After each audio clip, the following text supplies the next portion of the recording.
Hello po, good evening po sa bawat isa. Welcome po ulit sa ating prayer meeting sa gabing ito. Unfortunately, hindi pa rin po maka-attend po ng ating prayer meeting dahil po sa aking work. Pero tuloy-tuloy pa rin po ang ating paglilingkod sa Panginoon. And sa gabi pong ito ay mag-aaral po ulit tayo ng salita ng Panginoon at ito po ay nasa passage of sa book po pala ng Philippians chapter 4 verse 6 to 7, no? And basahin ko na lang po sa inyo. And kung may Bibles po kayo, ay pakibuksan na lang po sa Philippians chapter 4 verse 6 and 7. Basahin ko po sa New King James Version. Ang sabi po dito, "Be anxious for nothing, but in everything by prayer and supplication with thanksgiving let your requests be made known to God, and the peace of God, which surpasses all understanding, will guard your hearts and minds through Jesus Christ." Ayan.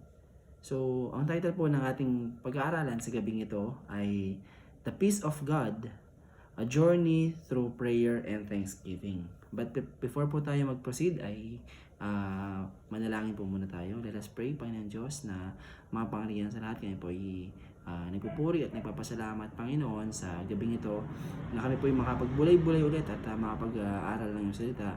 Nawa kayo po ang maitaas, mayangat at mapupurihan po, Panginoon, at buksan niyo po ang aming puso't isipan sa inyo, sa inyong salita sa gabing ito. Kayo po ang manguna, ito po ang samang dalangin sa Panginoon Jesus. Amen.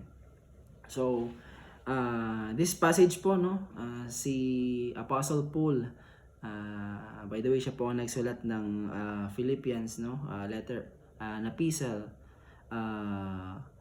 for the Philippian believers, no. And si Apostle Paul, sinasabi po niya dito na sa kabila po ng ating mga pagsubok, sa kabila po ng ating mga trials, mga challenges sa buhay, ay wag daw po tayong maging anxious or wag daw po tayong mangamba, no? Dahil nandyan po ang Panginoon, no? So, let's dig deeper.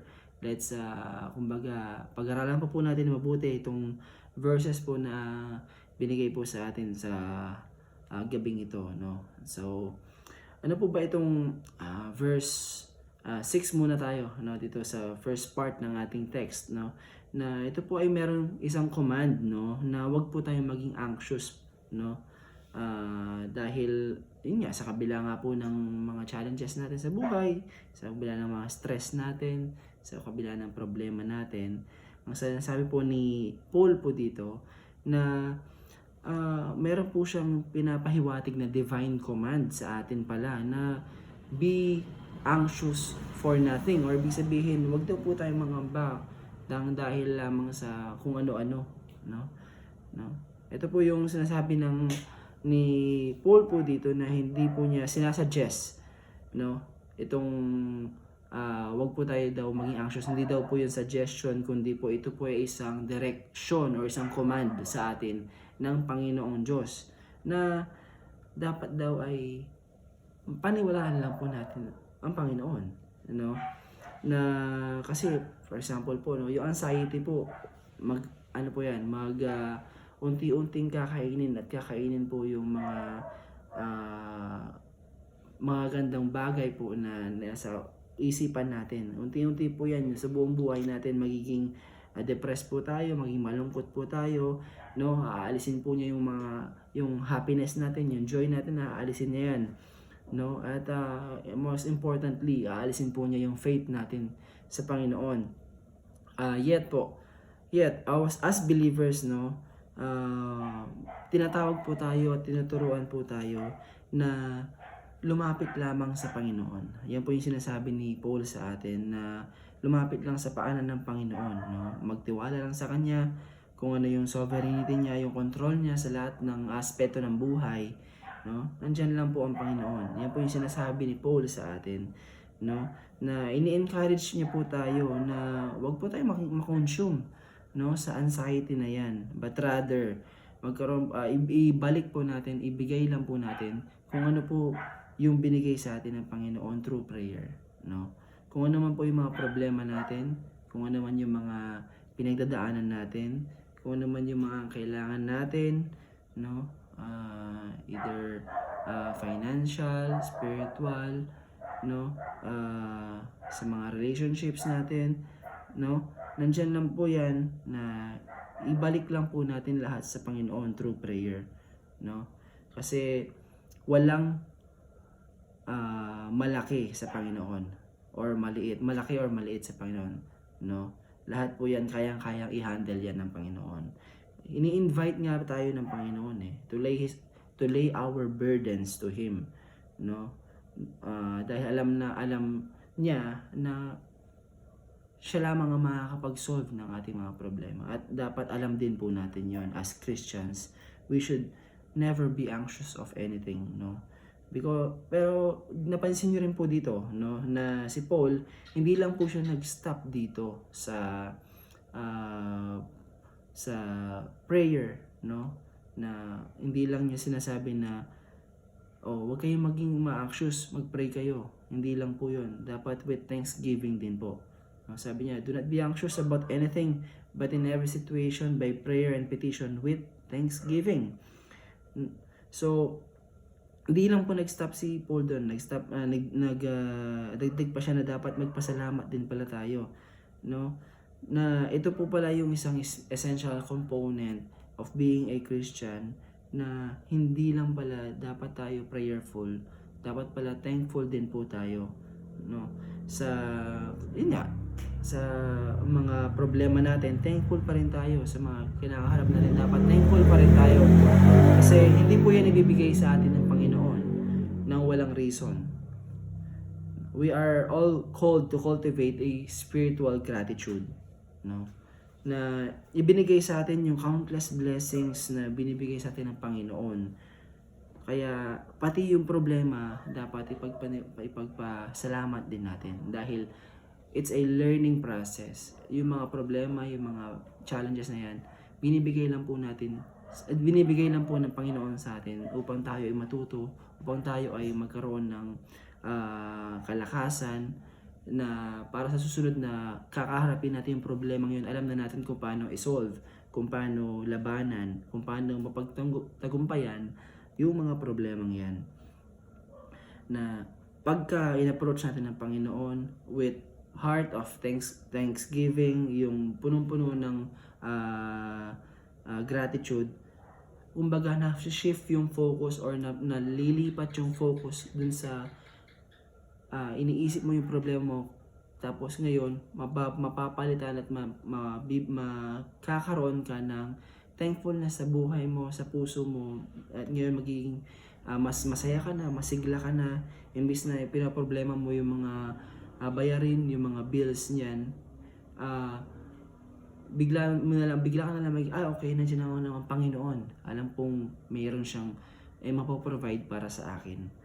Parang nagiging from doubtful to happy ka, to being satisfied sa Panginoon.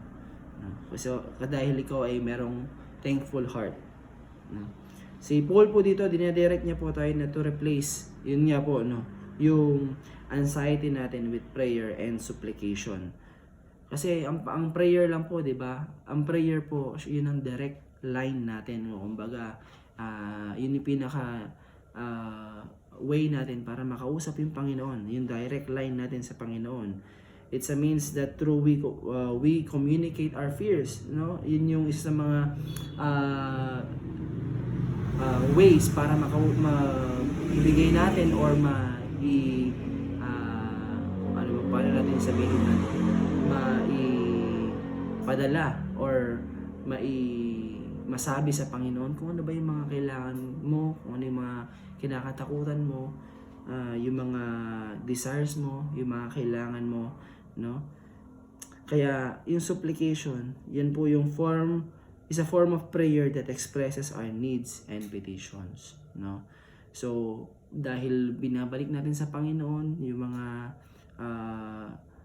mga bagay through prayer, we acknowledge na yung kadakilaan niya, yun yung mamumuhay sa ating buhay, yun yung kumbaga makikita sa ating buhay, mananahan sa ating buhay, at magiging dependent tayo sa Kanya sa lahat ng bagay.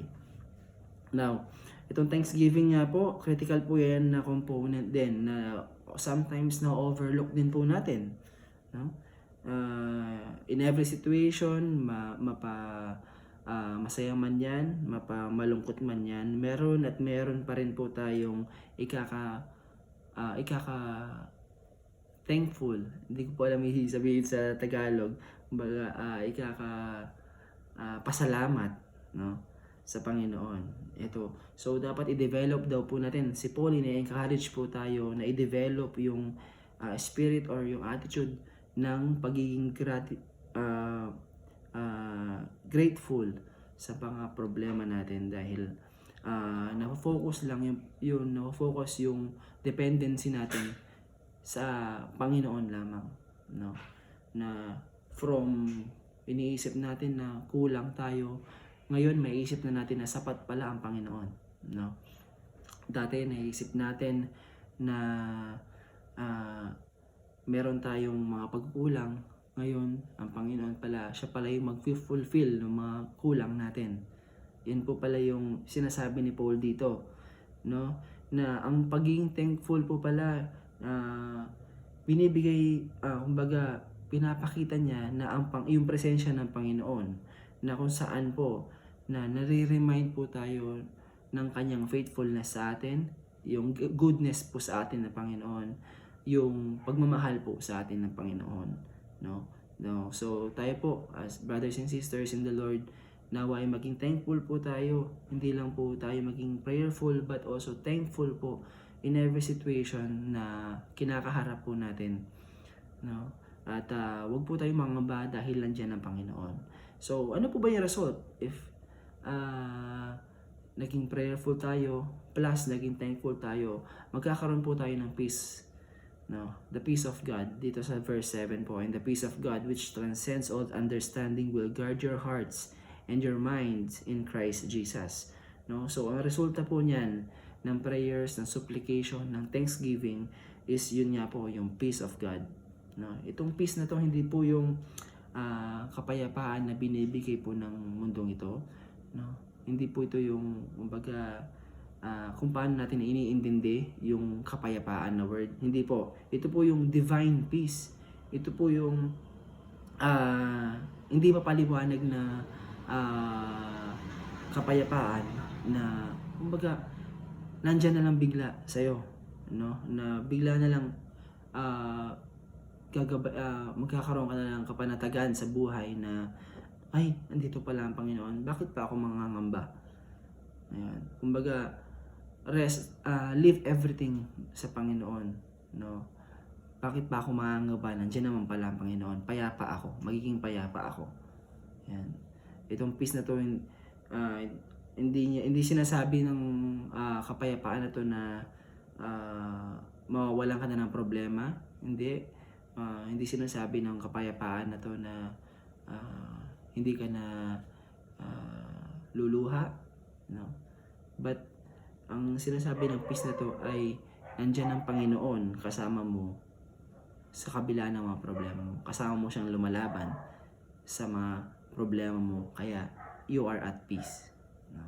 And also meron kang assurance na nandyan talaga ang Panginoon, no?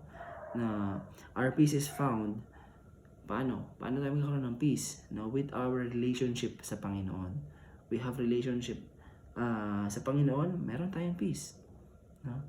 Na it is always through Him lamang, no, that we can approach the throne of grace with confidence. Kumbaga, siya lamang ang daan, di ba? Ang katotohanan at ang buhay. So, siya rin ang sagot sa ating mga katanungan, sa ating problema, no? Na dun lamang, siya lamang ang daan para din sa kapayapaan natin. Ang way para sa magkaroon tayo ng peace, no? Na alam natin na we are loved, no? Alam natin sa sarili natin na merong isang Diyos na kumbaga ay nagmamahal sa atin, nagki-care sa atin, gumagabay sa atin, proteksyonan tayo sa mga kapahamakan, no? Yun yung peace na sinasabi dito ni Paul, no? Panatag tayo dahil meron tayong Diyos na buhay at almighty, no, na yung ating mga yung kaisipan natin, he will guide our minds, no, uh, not by our own understanding but through the power of the Holy Spirit, na kung saan ay siya rin yung nananahan sa ating buhay. So brothers and sisters in the Lord, nawa ay na-remind po tayo, no, na in everything na pinagdadaanan natin, ako rin po, no, marami din po kaming pinagdadaanan ngayon, and also tayo pong lahat meron din na pinagdadaanan, na blessing po itong verse na ito na binigay po niya sa ngayong gabing ito, na reminder na wag pa lang mangamba, kundi ay magtiwala lamang sa Panginoon. At hindi lang pala magtiwala, manalangin din pala at maging thankful din, dahil nandyan lang siya sa atin, at tinuturuan niya tayo, binibigyan na rin tayo ng kapanatagan, kapayapaan, na nandyan lamang siya, hindi niya tayo pababayaan sa ating mga problema sa buhay. So nawa ay ma-encourage po tayo, no, to be kumbaga, painitin ulit natin yung prayer time natin, yung relationship natin sa Panginoon. Painitin din natin yung pagkakaroon ng thankful heart. So nawa ay may apply din po natin to sa ating mga buhay. So yun lamang po ang ating short message po sa gabing ito for our prayer meeting.